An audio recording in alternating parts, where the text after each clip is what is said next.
khusus. Mudah-mudahan dengan kita boleh memberikan yang terbaik untuk pasangan kita masing-masing. Kenapa keluhan itu selalu berlaku dan kebanyakan keluhan itu di kalangan kaum laki-laki.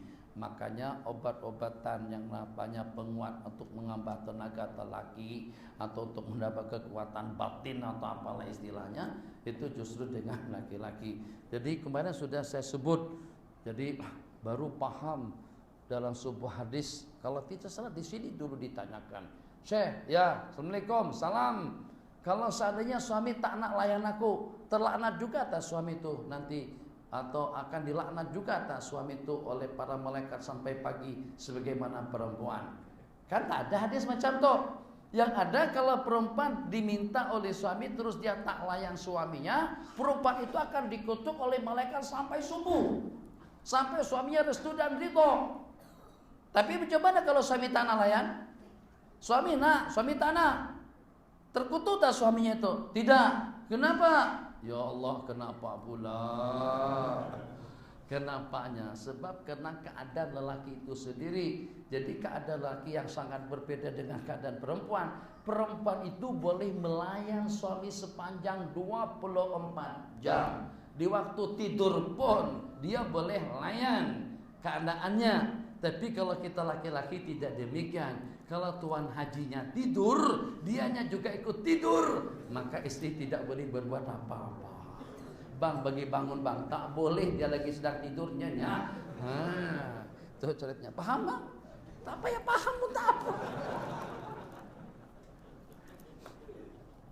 Maaf, itu perbedaannya. Jadi kalau kita laki-laki yang namanya ereksi atau nafsu, rangsangan syahwat, itu kadang-kadang terpancing mungkin karena tontonan, terpancing mungkin karena pemandangan, terpancing mungkin karena dengan keadaan. Tapi kadang-kadang mungkin seseorang tuna, tapi ternyata dia tidak beraksi. Nah, bagaimana?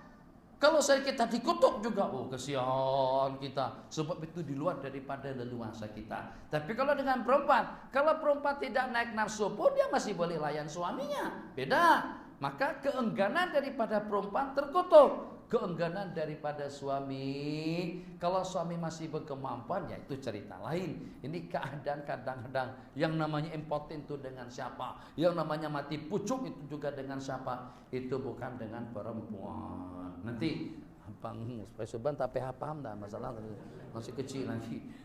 Silakan Bang. Terakhir Bang, terakhir. Belum kita pindah pada buku yang kedua.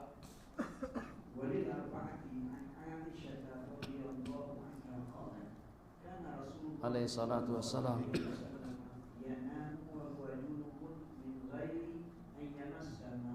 Ini kata ulama untuk menjelaskan atas kemuliaan perkara tersebut. Sayyidatuna Aisyah bercerita bahwasanya pernah Nabi kita tidur dalam keadaan junub tanpa menyentuh air, baik air mandi ataupun juga air wudu. Secara boleh, afdalnya mandi. Kalau tak mandi, wudu. Kalau tak berwudu, basuh kemaluan dengan air bersih. Kalau seandainya tidak pun juga tidak mengapa. Tapi tidur dalam keadaan junub sangat-sangat tidak digalakkan. Jadi paling tidak dengan membasuh kemaluan sebelum kita tidur, selepas sesuatu bersama dengan pasangannya, tidak ada perbedaan antara laki-laki dengan perempuan. Hada wabillahi taufik. 15 menit atau 10 menit dengan kitab yang kedua. Bismillahirrahmanirrahim. Kita dengar cerita sebelum kita ikuti beberapa soalan daripada sahabat kita insyaallah. Bismillahirrahmanirrahim. 13, 14, 15, 13, 17. Bismillahirrahmanirrahim. Ya Tuhanku, jangan dedahkan auratku Ya Allah. di depan makhluk. Itu perkataan Imam Ahmad bin Hanbal. Ceritanya secara ringkasnya supaya kita mudah memahami, nanti kita dengar ceritanya. Di zaman 3 pemerintah, Khalifah Amin, Ma'mun dengan Mu'tasim, Al-Imam As-Suyuti di dalam kitab Tarikhul Khulafa seketika menyebut Muhammad ibn Abi Du'ad. Jadi kata beliau, la ghafarallahu lahu, begitu, atau qabbahallah. Beliau sumpahi Muhammad ibn Abi Duat tadi itu, Ibn Abi Duat. Kenapa? Sebab beliau itulah yang mengusulkan kepada 3 khalifah, Amin, Ma'mun, dan juga dengan Khalifah Mu'tasim, untuk menguji keimanan ulama tentang khalqul Quran. Fitnah khalqul Quran ini diantara daripada peristiwa berdarah, atau diantara daripada peristiwa yang menyedihkan di zaman atau pada abad kedua dan ketiga, di zaman Imam Ahmad bin Hanbal. Tidak terhitung berapa yang teraniaya, yang terpenjara, yang dipukul, yang disiksa, yang dicerca, dan juga yang dicaci maki, gara-gara dengan pertanyaan yang ditanyakan kepada para ulama secara khusus. Kalau ulama saat ketika ditanya tentang Al-Quran, apakah Al-Quran itu qadim, maka kalau dikatakan qadim, maka ulama itu akan mendapatkan cobaan dan ujian. Tapi kalau ulama menjawabnya Al-Quran itu makhluk, maka akan terbebas daripada hukuman.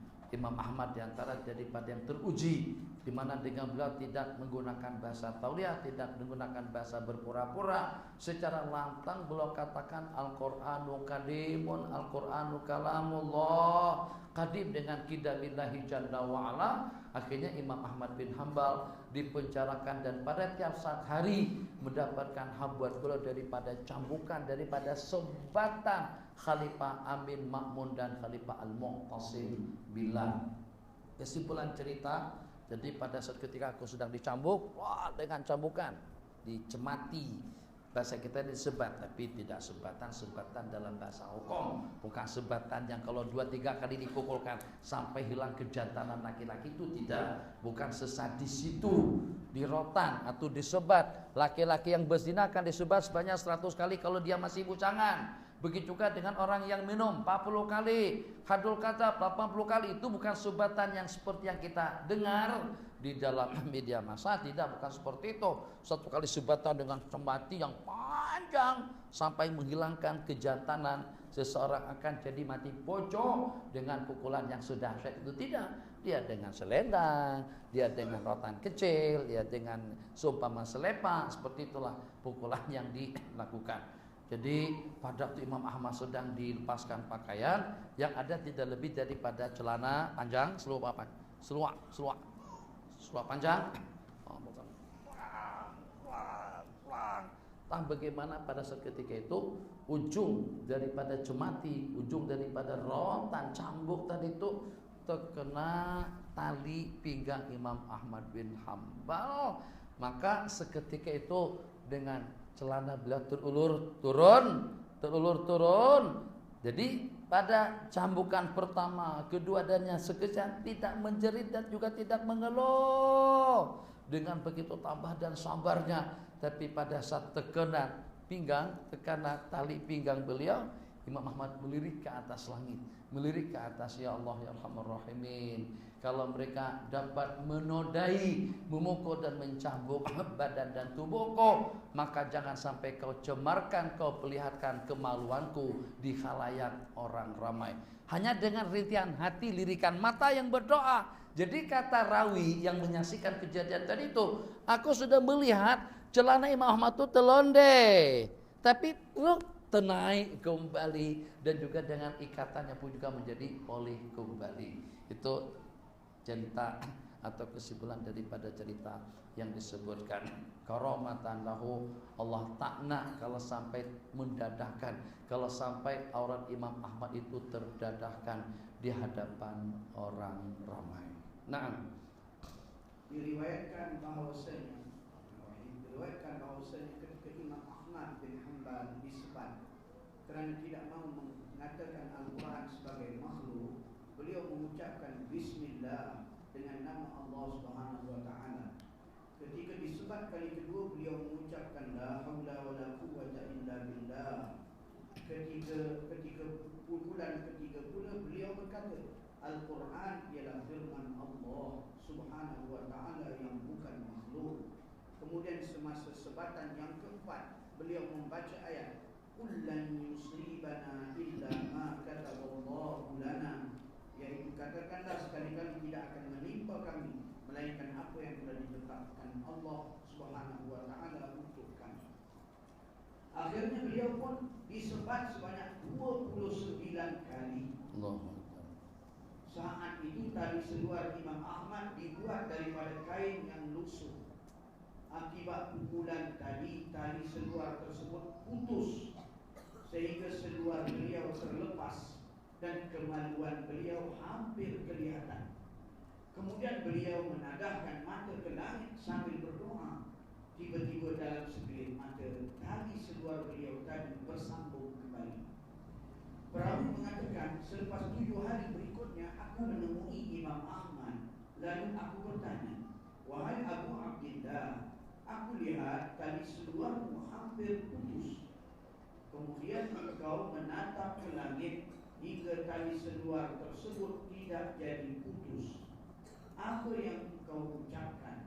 Beliau menjawab, aku membaca, Allahumma inni as'aluka bismika alladhi mala'at bihil arsha in kunta ta'lamu anni 'ala as-sawabi fala tahtik li sitra. Ya Allah, aku memohon dengan namamu yang memenuhi arsy, jika engkau mengetahui bahawa yang aku lakukan adalah benar, maka jangan rosakkan pelindung auratku. Dalam riwayat lain disebutkan manakala darah bercucuran daripada bahu beliau dan mengalir membasahi seluar sehingga jahitannya terputus dan hampir terbuka. Kemudian beliau menatap ke langit sambil berdoa dengan sekelip mata. Jahitan tersebut bersambung kembali. Ditanyakan tentang doa yang dibacanya, lalu beliau menjawab, doanya ialah, Ilahi wa sayyidi waqaftani hadal mawqif fala tahdikni ala ru'usil khalaiq.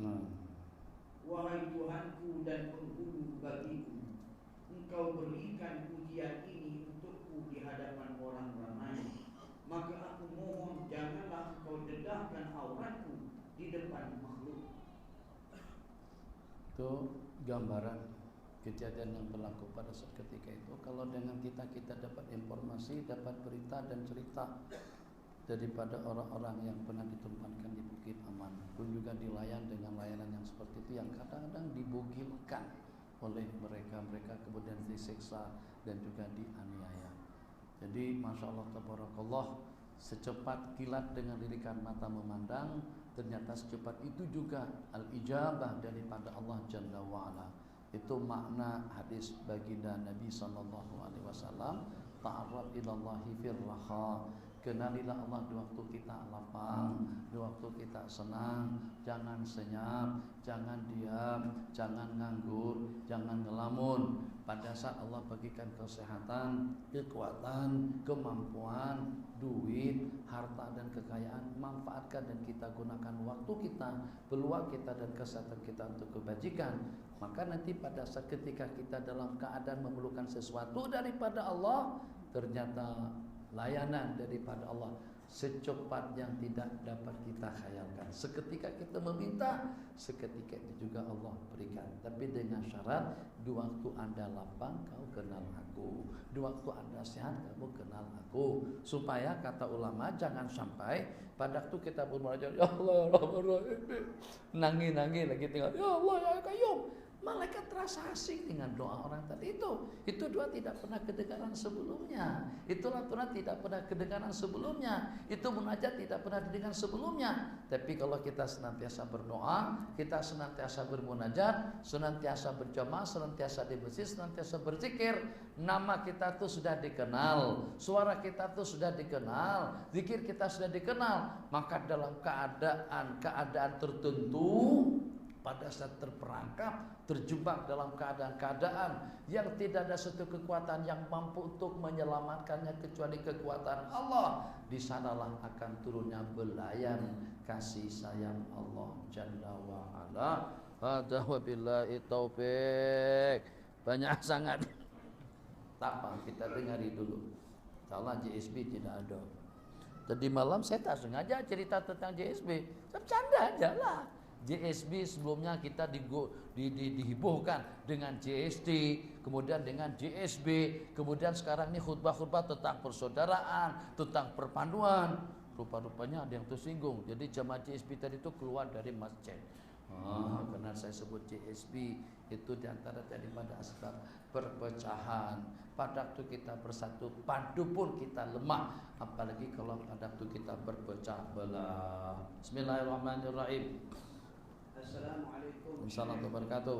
Boleh tak lembu yang disedekah oleh seorang kepada pihak surau untuk diuruskan buat korban, kemudian pihak surau makan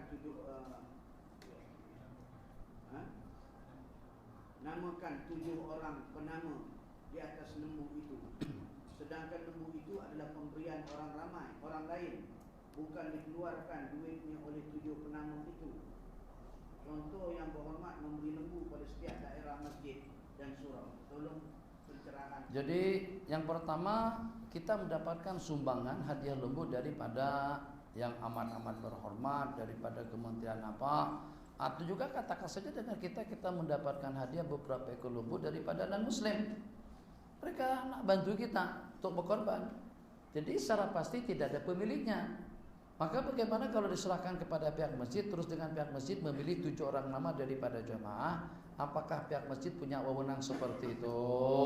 Itu memang hak kita bersama. Kalau ada satu kesepakatan daripada kita jamaah masjid untuk memilih yang 7 orang tadi, itu tidak ada masalah. Tapi kalau tidak ada kesepakatan, kita buat kesepakatan dengan cara berundi. Kita akan pilih, jadi nama semua ahli yang ada di masjid itu atau warga tersebut itu kita kumpulkan, kemudian kita cabut 7 orang nama daripada kumpulan berkenan untuk kita sebut nama satu persatu nanti pada masa kita menyembelihnya. Itu tidak mengapa. Kenapa harus kita pilih seperti itu? Untuk menghilangkan rasa kurang nyaman. Sebab kalau seandainya misalnya ternyata yang 7 tadi itu tuan imam, kemudian yang kedua Tuan Bilal, menantu, kemudian yang ketiga Tok Siat, sepupu, kemudian yang berikutnya, mana keluarga Tuan Imam semuanya. Yang menantu iya, khatib, yang jadi Tuan Imam siapa? Yang menjadi Tok Siat, anak. Yang menjadi Tok Bilal, sepupu. Yang menjadi bendahari, ponakan. Yang menjadi setiausaha, menantu. Semuanya yang 7 tadi itu nama-nama mereka. Itu jelas akan menimbulkan kecemburuan di kalangan jamaah. Jadi untuk mengatasi supaya tidak ada rasa cemburu di kalangan jamaah, cabut 7 nama daripada sejumlah sekian. Itu tidak ada masalah. Sebab daripadanya setakat dimakan dagingnya, lebih elok kambing atau juga dengan lembu tadi itu kita sembelih atas nama korban. Silakan. Assalamualaikum warahmatullahi wabarakatuh.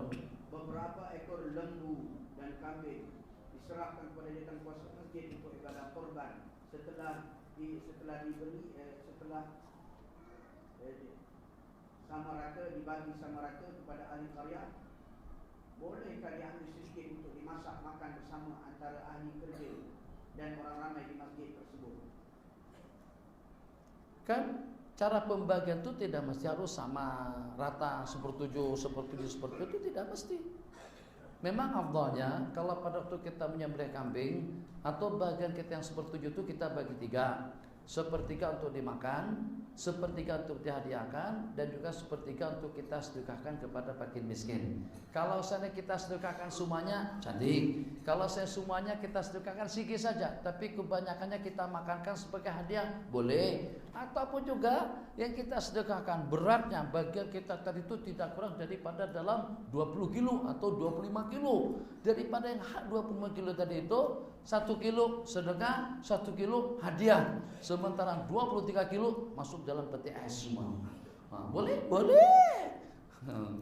Kalau korban semacam itu tapi apa korban Anda? Itu urusan pribadi masing-masing. Penuh present dengan daging korban. Korban siapa? Beli lembu 1 ekor, korban untuk 1 keluarga. Yang disedekahkan kaki dengan tangan, itu saja. Dan selebihnya masuk dalam peti es. Boleh? Setakat boleh, tidak ada masalah. Jadi semacam yang tadi itu ada dengan sebagian dimasak untuk dimakan sama ejiki atau juga sama ahli jabatan kuasa, itu tidak ada larangan. Memang antara daripada peruntukannya ada terperuntukan sepertiga untuk dimakan, untuk dihadiahkan. Selanjutnya, adakah berdosa kita menguruskan menguburkan jenazah orang Islam yang bunuh diri semata-mata kerana menyantuni ahli keluarga si mayat tersebut. Jadi apakah berdosa? Enggak, itu bukan berdosa. Itu kita mendapatkan ganjaran pahala yang walaupun dengan kita mandikan orang yang bunuh diri. Jangan sampai dia berbuat kesalahan kita juga jadi bersalah. Dia salah memang, bunuh diri suatu kesalahan, suatu kemaksiatan, bahkan itu sebagai salah satu daripada dosa besar. Tapi tetap dengan kita berkewajiban untuk menyelenggarakan yang 4 perkara, memandikannya, mengkafannya, menyembahyangkan dan juga menguburkannya. Yang walaupun kepada orang yang bunuh diri tetap saja wajib dimandikan. Tetap kita mendapatkan pahala wajib. Idza qama bihil ba'du sakatal haraju anil bakin, yang disebut fardu kifayah. Naam. Assalamualaikum. Waalaikumsalam warahmatullahi wabarakatuh. Saya pergi family store. Ramai pekerja Nepal bertindik dan bertatu memberi salam kepada saya. Bolehkah saya jawab salamnya? Jawab waalaikum saja. Jadi Nabi kita pernah disalami oleh orang-orang Yahudi. Assalamualaikum kata mereka. Assalamualaikum. Kalau bahasa kitanya mampus kalian gitu. Sam bukan assalam. Sam. Assalam kesejahteraan untuk kalian. Kalau assalamualaikum mampus kamu. Jadi Sayyidatun Aisyah cam betul salam orang-orang Yahudi tadi itu, sehingga seketika itu juga beliau naik angin. Assalamualaikum. Maksudnya mampus kalian. Jadi kata Sayyidatun Aisyah, waalaikum. Kepada kalian, mak kalian, bapak kalian, keluarga kalian. Jadi kita kata Aisyah sabar. Bagi dia tak dengar kan mereka kata apa tadi itu? Dengar tapi kita kata, tak ada jawab. Mereka katakan kepada saya, assalamualaikum, mampu kamu? Saya katakan waalaikum, kamu juga. Itu udah hukum adil. Nah, mereka katakan kita mampu, kita katakan kamu pun juga mampu juga. Karena sudah dijawab. Tapi kalau tambah mak ayah keluarga tetangga itu berlebihan. Itu kita membalasnya secara lebih daripada kesalahan mereka. Tapi untuk meluahkan rasa geram tadi itu, maka dijawablah seperti itu. Jadi kalau seandainya non muslim ucapkan salam kepada kita, maka kita ucapkan assalamu ala manittaba'al huda atau assalamualaikum. Daripada mereka kita jawab dengan waalaikum sahaja. Sebab kita pun tidak tahu apakah sam, apakah memang sejahtera atau seperti apa. Tapi yang secara pasti seperti apapun niat yang mereka niatkan, tetap jawaban salam daripada non muslim itu dijawab dengan ucapan waalaikum sahaja. Juga ke atas kalian. Ya. Assalamualaikum. Waalaikumsalam warahmatullahi wabarakatuh. Bolehkah kita menggunakan pendapat daripada Ibnu Taimiyah untuk diajarkan kepada golongan mu'allaf seperti yang terdapat dalam risalah Aqidah Wasatiyah? Oh, dia lah yang punya akidah dulu. Jadi kalau dalam bab akidah nanti dululah. Kalau seandainya dengan hal-hal yang lain, kalau memang sasarannya itu adalah akidah untuk kita ajarkan kepada orang-orang mu'allaf, kita juga punya akidah yang mudah dipahami, mudah dipelajari seperti akidah Al-Habib Abdullah Ibn Al-Haddad. Itu mudah, senang. Atau juga seperti akidah Imam Ghazali dalam permulaan kitab Ihya Ulumuddin pun juga itu mudah kita pahami. Atau dengan Al-Aqidah At-Tahawiyah pun juga senang dipahami. Jadi tidak mesti dengan kita membabitkan diri untuk mengajarkan akidah Al-Wasithiyah kepada orang-orang yang baru masuk Islam, apalagi itu menyentuh tentang akidah. Itu adalah asas daripada segala-galanya. Jadi kita tidak mau mengajarkan akidah tasbih, tajisim dan yang seumpamanya, baik kepada putra-putri kita atau juga kepada orang-orang mu'allaf yang baru masuk Islam. Berikutnya. Assalamualaikum Waalaikumsalam warahmatullahi wabarakatuh. Bagaimana untuk menahan diri daripada mengikut nafsu setelah cuba berpuasa namun tetap tewas juga? Apakah cara lain untuk menahan diri daripada tewas dengan nafsu jahat? Ikan. Cuma puasa, tumbang, sembahyang, tumbang, ibadah, tumbang, zikir, tumbang. Itu mungkin seperti Abah Lubabah. Abah Lubabah menghukum diri sendiri.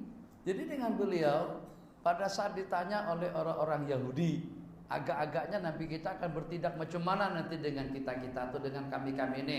Jadi kata Abah Lubabah, begitu nanti dengan kalian.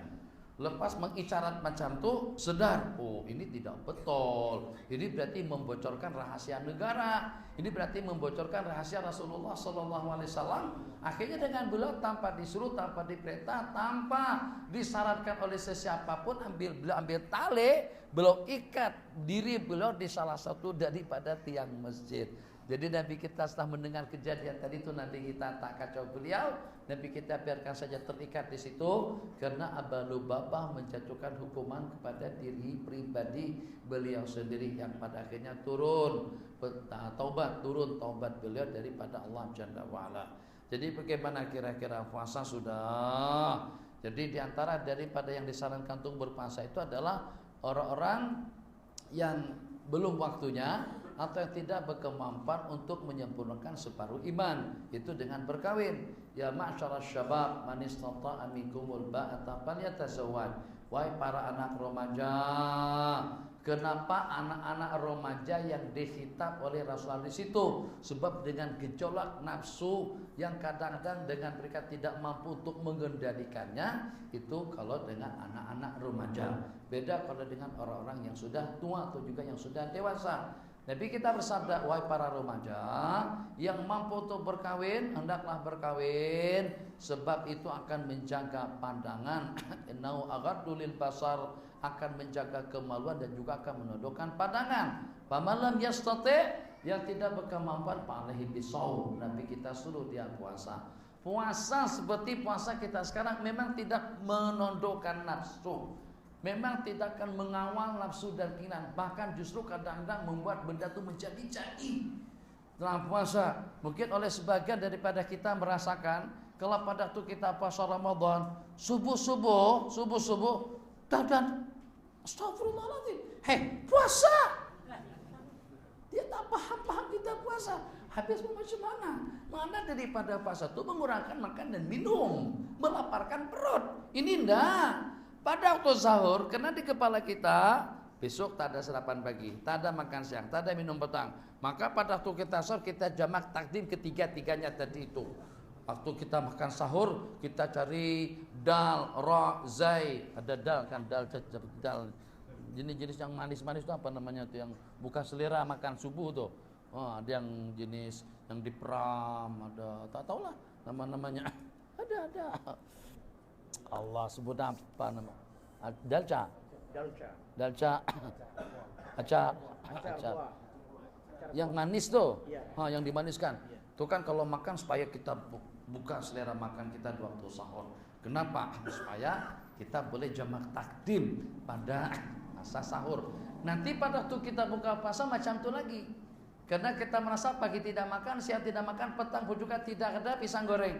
Akhirnya pada waktu buka puasa, masyaallah tabarakallah, singkat baju, Allahumma barik lana fima razaqtana, Allahumma laka sumtu wa bika amantu wa la rizqika aftartu bi rahmatika arhamar rahimin. Di pusingan yang pertama. Masyaallah tabarakallah. Kalau dengan kanji lambuk dulu. Lambuk tuh mangkoknya besar habis. Kalau satu mangkok besar lambu itu udah cukup tuh sampai malam. Udah, itu baru mukadimahnya. Nanti lepas maghrib makan lagi, makan sepuas-puasnya bertambah. Udah, kalau tak perasan, jangan tengok orang, tapi kalau tertengok tuh tak salah. Kalau pada masa beratur, kalau dia di masjid-masjid dadakan buka puasa bersama, masya Allah orang karut nasi ya arhamar rahimin tinggi. Nasinya gunung jerai, lauknya Jabal Uhud. Penuh habis. Itu waktu buka puasa. Nanti balik rumah ada lagi. Lepas tarawih moreh lagi. Itu berapa kali kita makan jamak takhir. Akhirnya yang walaupun puasa juga, kenapa nafsu kita menjadi sebab jadwal makan hanya astakan kita robah daripada kebiasaannya, sementara dengan hitungannya justru lebih banyak. Makanya coba buktikan, bulan puasa kita belajar 2 kali ganda lebih banyak daripada di bulan-bulan yang lain. Kalau ada pasar malam sampai pasar Ramadan, bazar Ramadan, bukan pasar malam kan? Ada bazar Ramadan.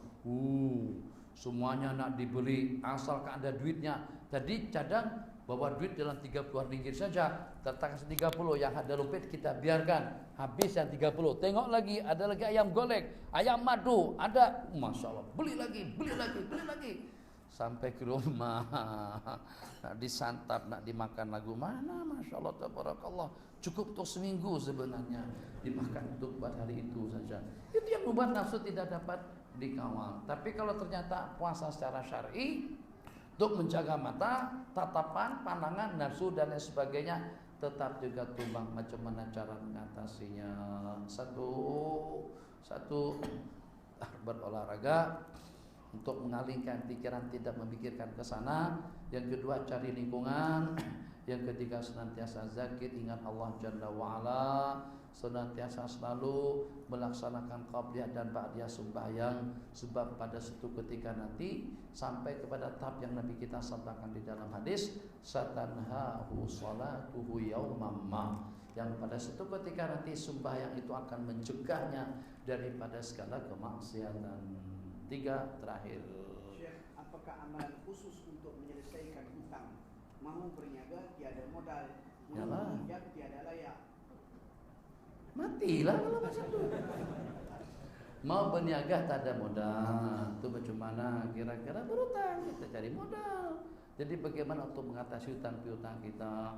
Jadi serba tertutup. Dalam sebuah hadis dinyatakan seseorang itu akan terhalang daripada pintu rezeki atau terhalang daripada rezeki disebabkan karena kejanggalannya, disebabkan karena kesilapannya, disebabkan karena ketaksirannya, mungkin juga disebabkan karena dosa kesalahannya. Jadi untuk kita mengetuk babar rahmah supaya rahmat itu senantiasa melimpah ruah, rezeki senantiasa melimpah ruah, di antara daripada hadis yang diriwayatkan tadi saya riwayatkan dengan kawan-kawan di waktu subuh, Nabi kita bersabda, ar-rizqu asra'u ila baitin bihi sakha'u minasyaprati atau minasyuprati ila sanamil ba'ir. Sesungguhnya rezeki itu datang ke tempat orang yang bermurah lebih cepat daripada pisau yang tajam untuk memotong atau untuk menanggalkan bonok. Apa bonok bahasa sini?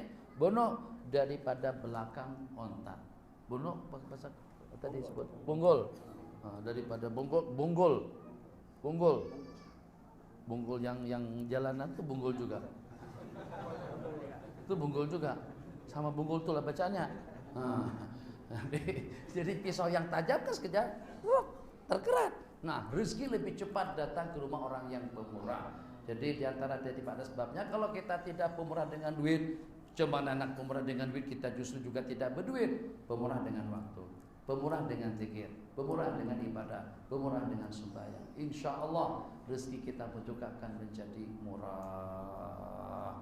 Banyak-banyak beristighfar dan banyak-banyak bersalawat. Yang ketiga, banyak-banyak membaca tahlil. Habis.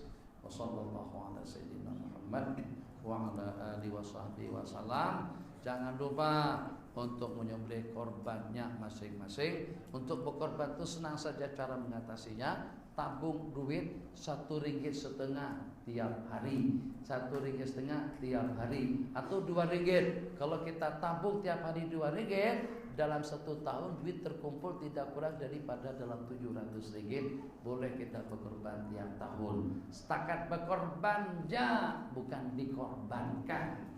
Kalau kambing itu dikorbankan demi untuk kalian. Kambing selepas dikorbankan tidak akan dapat gelaran pahlawan, tak dapat gelaran apa-apa. Aku disembelih untuk jadi tunggangan kalian. Takkan dengan kalian tidak mau berkorban demi untuk masa depan agama dan juga untuk masa depan diri masing-masing. Rabbana atina fid dunya hasanah fil akhirati hasanah wa qina adzabannar. Subhanakallahumma wa bihamdika asyhadu an la ilaha illa anta astaghfiruka wa atubu ilaik. Amin amin walhamdulillah.